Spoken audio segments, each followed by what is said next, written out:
All right. I think we can go ahead and get started today. So today what we're going to talk about is, well, what makes this type of treatment effective? I think the single most important thing to understand is that this treatment is not a one and done process, meaning like, oh, it's something I do for a short period of time and then it's done and over with. So it's not like a diet, like, oh, I need to lose weight. So for a short period of time, I'm going to change the way I eat so that I can lose that weight. So it's not meant to be like, oh, for just a short period of time, we're going to just change some things. It's a life change. So we are making life changes so that the child learns to better interact with their environment.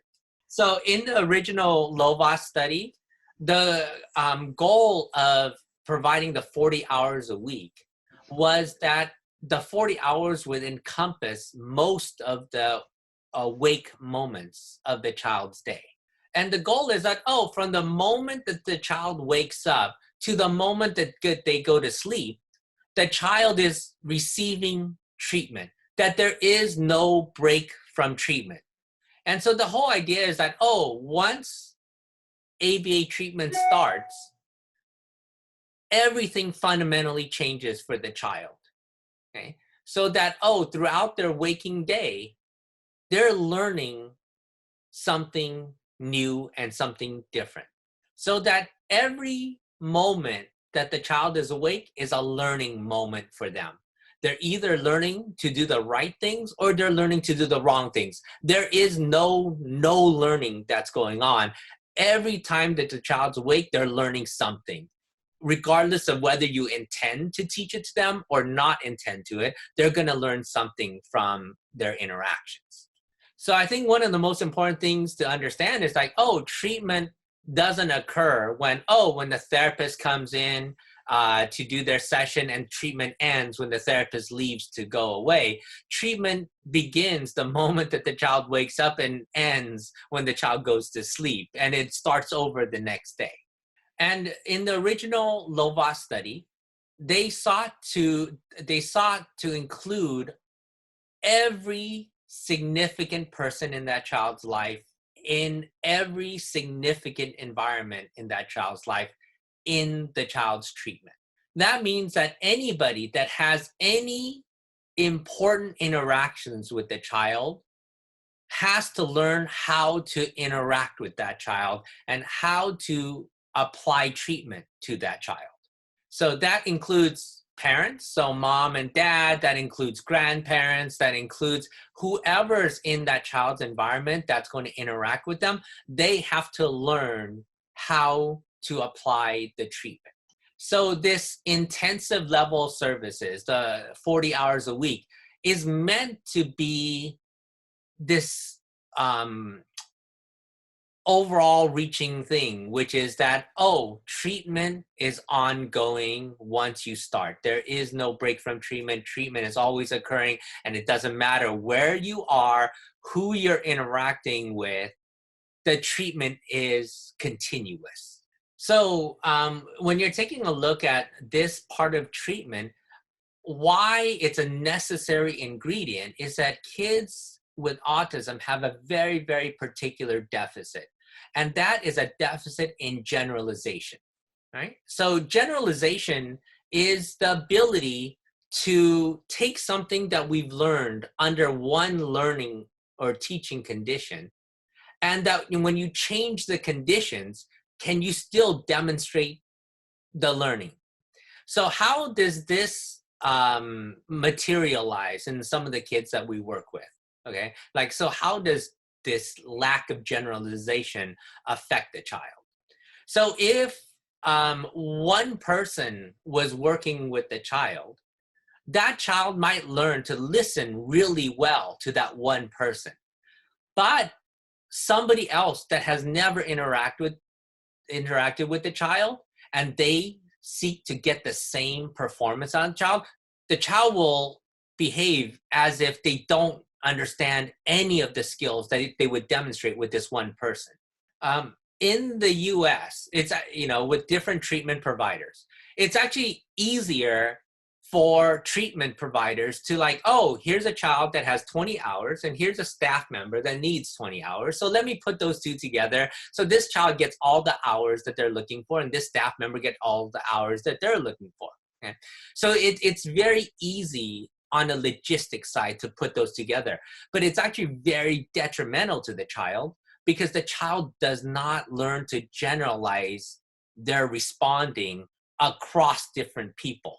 They learn only to respond to that person, but then when somebody new comes into their environment or somebody else, they will not respond at the same level or in the same ways to that person. So the more different personalities, the more different types of people that you can have interact with your child, that requires your child to do the same thing, the better it is for the child because the child learns to generalize the learning across a wider variety of people. Another example of this lack of generalization is in the items that we teach the child. So let's say I want to teach a cat to be able to identify a cat. Okay, like, oh, I show them a picture of a cat. Okay, and I teach them to say cat. Okay, whenever they see this picture of a cat. The problem with a lot of the kids that we work with is that they may only label that specific picture of that specific cat as a cat. And when you show them a different cat that looks a little bit similar, but may have just a few different colorings and things like that, they might not even know that that is in fact a cat. And so what happens is that the child doesn't really understand what part of a picture is the most important part of the picture. And so what happens, oh, if I teach this cat, maybe they're only paying attention to one thing in that picture. And that one thing tells them, oh, you want me to say cat for this.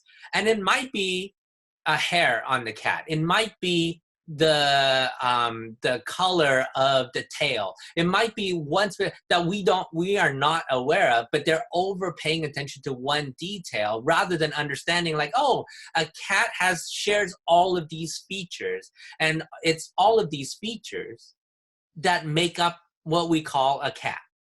And so when we teach kids, then we have to make sure that we use enough different examples of the same item that we're teaching, like different pictures of cats in different positions and in different colorings, so that the child can actively generalize, oh, when you say cat, it's about all of these characteristics that make up a cat, that you can show me any picture of a cat and I can still identify that as a cat.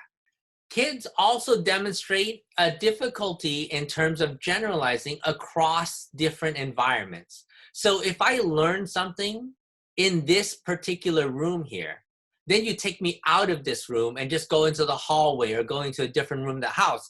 It might be that I don't even understand what you're asking me to do because of this lack of generalization. All right, now, generalization difficulties don't just occur with kids with autism, they occur with everybody, okay? And then for us, we're just talking about the degree that it affects kids. So when they did studies on college students, what they did was they took college students that learned material in one classroom, they took half of those kids and moved them to a different classroom and tested them in that different classroom. And what they found was, as a group, the students that stayed in the classroom where they learned the material performed better than the kids that got moved to a different classroom. So this process is not specific to kids with autism. It just happens that it's more pronounced in kids with autism. It's a much more of we generally know that they will not necessarily generalize on their own, that we actively have to target their generalization. All right, so when we take a look at this generalization piece, then we also have to take a look at, well, the younger the child is, the easier it is for them to generalize. Okay, because as you get older, you discriminate more things. You can tell more things apart from each other. And so when they take a look at like, oh, what age group of kids should we look at starting with? The younger the child is, the better it is for their to affect that generalization piece. The more power that generalization piece will help the child in treatment. So the younger the child is, the more malleable their brain is. Meaning like, oh, when the younger that we are, we learn languages much more easier than when we get older. How our brain processes, like, oh, our brains process a lot more information when we're younger, and we can handle a lot more pieces of information when we're younger. And so the younger that you start with the child, the more malleable that brain is in terms of like, oh, when you start to teach them, they can more easily catch up to their peers. Another aspect to starting young is that there's less learning history and less reinforcement history. Okay, so what we mean by that is when you start with a child that's like 2 or 3 years old, how often that child's been doing the wrong behaviors is a very short period of time. Versus, oh, when you start with a child that's already 7 or 8 or 9 or 10 years old, they've been engaging in the same types of behaviors for a very, very long time. And so the longer of a time that somebody's doing something, the harder it is for us to change what they're doing. All right, so now the other thing is that, oh, the younger that you start, it's actually a lot easier to have the child socialize with other kids. Because all kids are weird when they're young. All kids have all these random behaviors. All kids protest. All kids aggress. All of the kids do all of these really weird things. And kids at a very young age are really accepting of other kids and everything that other kids do. So that when the child goes to school and the child is misbehaving, other kids will look at this child and like, oh, well, I've done that. I've done that at home. Oh, yeah, I've done that at the grocery store. I've done this, I've done that. And so kids are really forgiving of other kids the younger that they are, because they know, oh, I've done this before. I've seen it. You know, you hit me. Well, I've hit somebody else before. So it doesn't make socialization difficult. It actually makes socialization easier, because all kids, the younger that you go, are a lot more forgiving and a lot more understanding of all the behaviors they're likely to see. Now, the older that you go, the more that the kids start to notice differences, and the more that the kids start to be self-conscious of their own differences, you know? And a lot of kids then, they are embarrassed about the things that they do. And so a lot of them will make fun of other kids that do the same things that they do, you know? And so as you get older, more and more kids start to recognize these differences and start to interact with the child differently. Now, that's not to say that ABA does not help older kids, but it's just recognizing the younger that you can start, the bigger of a window that you have for success. All right. Now, another key component of an effective treatment program is that it needs to be comprehensive, meaning like whatever the child is lacking, you have to teach. You can't just assume the child knows something. You actually have to assume the child doesn't know most of the things that you're going to teach them. And you have to start at the basics and build your way up. Now, this is probably one of the most important parts of any type of treatment, is that you have to believe that your child's capable of things, okay? And I think it's really easy for us to have low expectations rather than high expectations of our kids. So even with regular kids, right, they've done a lot of studies in the US about expectations of those kids. So they would take a group of kids and they randomly would tell the teacher before the beginning of school, oh, this is a smart kid, this is a not so smart kid, this is a very smart kid. And they would just tell the teachers that, okay? And what they found is almost always at the end of the year, the child's grades matched what you told the teacher. And what you told the teacher was just random. You just randomly selected kids and you randomly told them, their history tells us that, oh, this is a smart kid, this is not a smart kid. And yet, even though it's random, the child's grades reflected what you told them at the very beginning. So how does that even work then? How does this like random expectation of a child affect the teacher? Okay. So what happens is that, oh, if I know this child is smart and you told me that they're smart, what I'm going to do is when they struggle learning something, oh, I'll know you'll learn it. So I just have to spend extra time with you or give you extra help so that you can learn it. Because if you're smart, you'll get it. However, if I believe you're not that smart, well, why would I waste my time teaching you it? Oh, you're struggling with it? You're not going to learn it anyway. So what's the point of me taking extra time to help you? And so in these small little ways, those expectations pave the way for the child to be successful or not successful. And so bad teachers come across students and they already have determined what the child's capable of learning. Okay, that's what bad teachers do. I've already know you can't learn this. So what does a bad teacher do? A bad teacher knows you're not going to be able to learn it. So would I bother teaching this to you? No, I wouldn't bother teaching because you're not going to learn it anyways. So we all have to learn to be very good teachers, okay? And good teachers teach limitlessly, meaning like, oh, let me first determine, is this a skill that is important for you? Because if it is important, then it's worth my time to teach. And what I found through all my years is that it doesn't matter what the skill is. As long as you're dedicated to teaching that skill, you'll find some way to effectively teach that skill. When you've already decided, oh, I don't think you can learn it, you don't even try. You just assume they can't do something, and then you just leave it be. And that guarantees that your child will never learn that thing.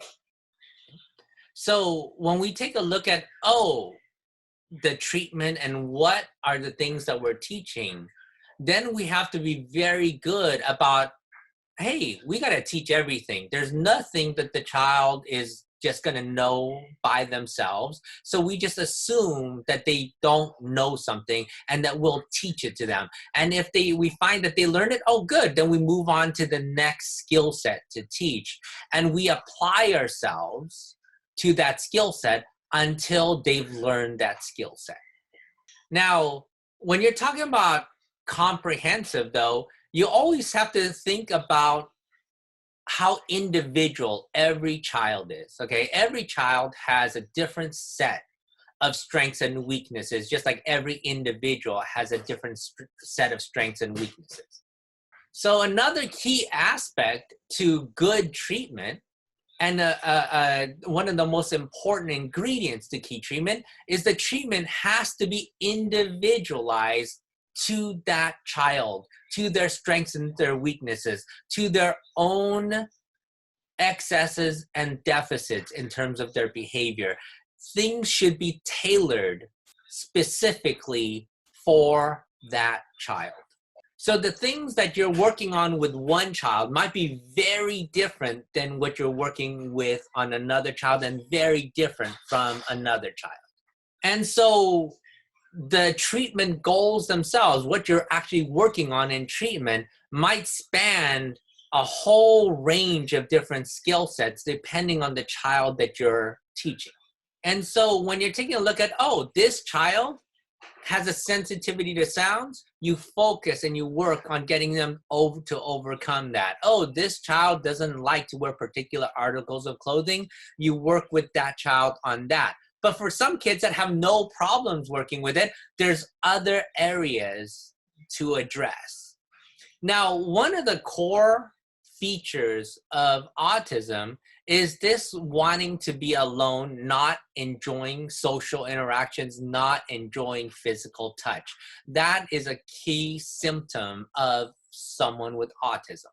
So in general, kids with autism want to be left alone. Don't touch me, don't bother me, just let me do what I want to do. Now, the thing is that if we respect that aspect of the child, we are condemning them to a life that they will not be happy with.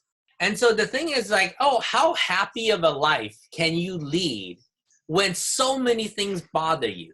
When just going out into the community and, oh, different lights, different sounds, different situations make you unhappy.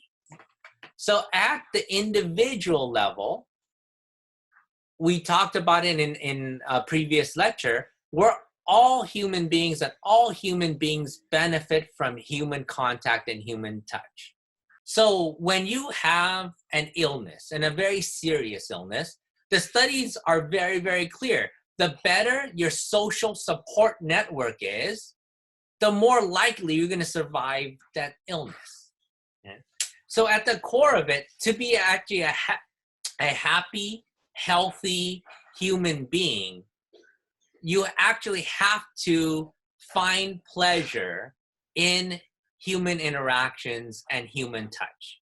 So one of the most important ingredients to the treatment is attacking this problem, which is like, oh, I'm overly sensitive to physical contact. I don't like being tickled. I don't like this and I don't like that. And all of these type of situations make me unhappy. So I had a client that responded really well to girls. Like, oh, you could see in the all the data. Oh, you know, he listens to girls really, really well. But he did not listen to guys. He would tantrum to guys. He would not listen to them. And so what we did was we took all the guys on, we put all the guys on the case and we took all the girls off of that case, okay? Because ultimately, this child will not benefit if we cater to those deficits. So we have to tackle these things very, very directly in order for them to be happier and healthier, you know? And so like, oh, as a child starts to enjoy social interactions more, they start to enjoy physical touch more and more of their day is filled with enjoyable moments. And so when you're taking a look at treatment for kids with autism, then you have to look at these very particular pieces, and these particular pieces have to be involved in order for them to overcome those problems. Now, remember, the goal of early intensive behavior intervention is not to make progress. That is not the goal of early intensive behavior intervention. Okay. The goal of early intensive intervention is to help kids achieve regular, typical functioning. That is the goal of it.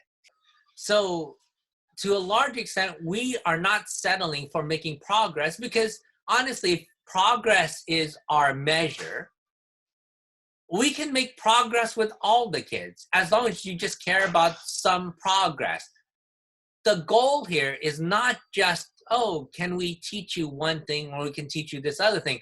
The goal of it is for, hey, can we get you so that you can live a happy, healthy life like all other people can? And that if we can't, can we get you to live as independent and as fulfilling a life as possible? Now, one of the most important aspects of treatment is this understanding of sacrifice. This early intervention is about sacrificing. We're sacrificing today for a better tomorrow. We're going to do whatever it takes today, this month, these next couple months, this next year, so that 5 years later, your whole life will be different. So that 10 years later, your life is going to be much happier, much more fulfilled. So we're not concerned about today or tomorrow or next month. We're not concerned about, oh, are you happy right now? Because if you look at it, they are not happy. They are crying, they are screaming, they're engaging a wide variety of behaviors. And that in the moment, right now, we're going to sacrifice our time with them. We're going to sacrifice their momentary happiness to go after long-term happiness. So today, right at this moment, you might cry and scream and try to scratch me, try to run away, try to hit me, try to do all of these things. And you might do it for an hour and a half, 2 hours. Okay? But at the end of the day, you're going to listen to me. So that over the course of time, next year, you will have learned that all of these behaviors are useless. They do not help you at all. And so that when you're not engaging in crying and screaming, you're more productive because you find other things to do. And honestly, to be the most effective, the family has to be willing to sacrifice for their child. You know, there is no two ways about it. There has to be sacrifice of your personal time, of a lot of different things to give your child the best future possible. All right, so now we have all these different ingredients for an effective treatment program, okay? So then what we want to say, like, well, how does it functionally work? Like, oh, what are the steps that we have taken to address all of these key components of treatment? So we start young. The younger that we start, the better off we are. We give them a large and intensive amount of treatment, you know? And so in the original Lovaas studies, it was an average of 40 hours a week, you know? And a lot of people don't really understand that, which means an average is not a limit, okay? An average is like, oh, some weeks I get 35 hours, other weeks I might get 45 hours, but on average, we're getting about this amount of treatment per week. And that we're gonna train every person that's gonna interact with this child to have the same expectations, whether it's parents, the teachers, whoever interacts with this child on a day-to-day basis, they will learn how to interact with this child to maximize their learning and to maximize their behavior change. So to address the generalization issue, we start at home. And we don't even bother taking the child to school until the child learns enough skills and they listen well enough to the therapist that will allow us to take the skills that they've learned at home to generalize it out at schools and to generalize those same skill sets into the community. We have a team of therapists working with the child so that the child learns to generalize across a wide variety of people and personalities. We have weekly team meetings where the entire team that works with the child gets together and we make sure that we're all on the same page because nothing slows down a child's learning than therapists doing very different things with the child, that we all have to be concerted in our effort. When we're going to one direction, all of us are moving in that direction. And when we have a team all moving in the right direction, that's when the child is able to produce the biggest behavior changes and learn the fastest and the most.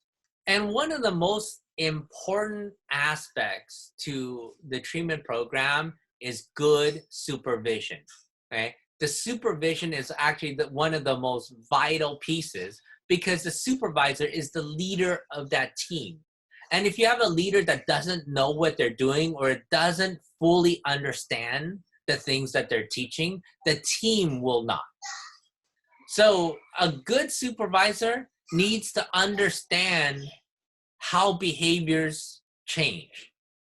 Not just, oh, I understand the terminology, but really understanding what about the conditions around us interacting with our own personalities, our own genetics, produces the type of changes that we want.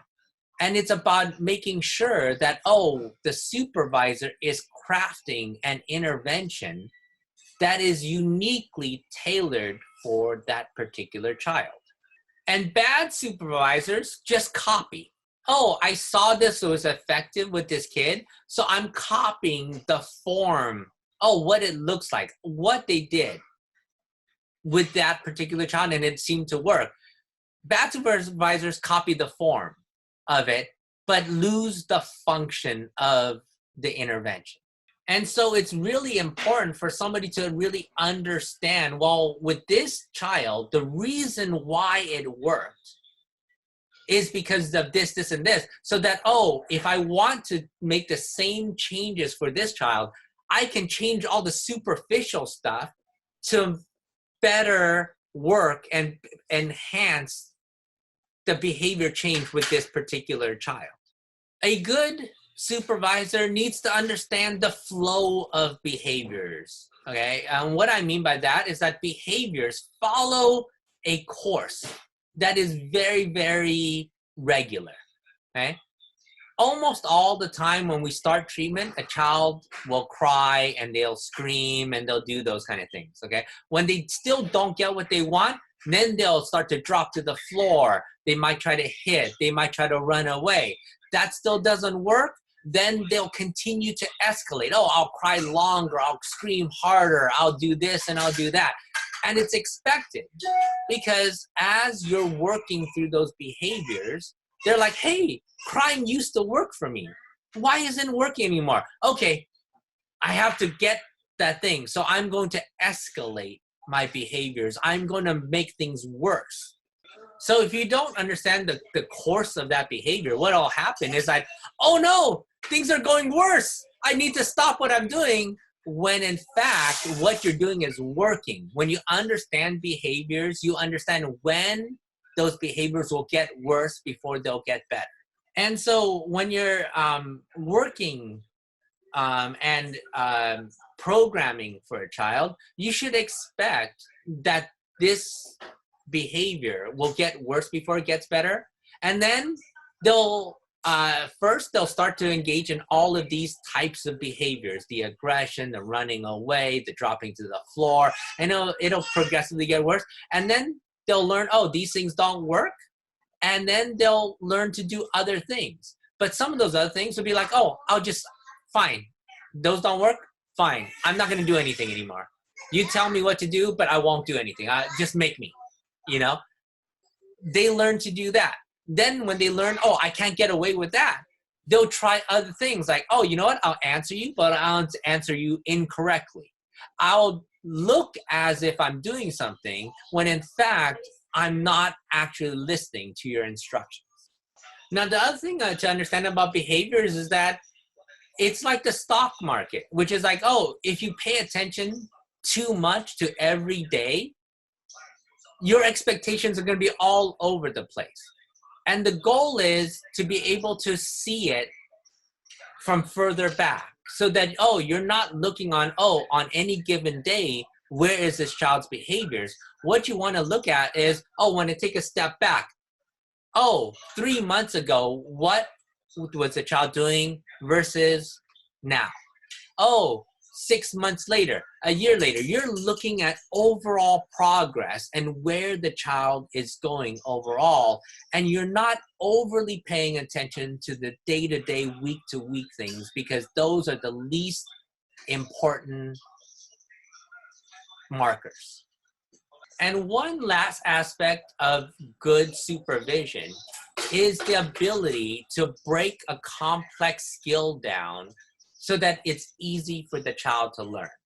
All right, so those are some of the primary drivers of an effective intervention program. And remember, when we talk about effective, our goal is not just that the child is learning something. Our goal is to get this child to a different and better place. It's to fundamentally help as many kids as possible achieve typical, regular, everyday functioning. All right, so those are the ingredients. Do we have any questions about anything that I've gone over? Well, hopefully everyone's enjoying these topics that I'm going over, and I'll see everybody the next time.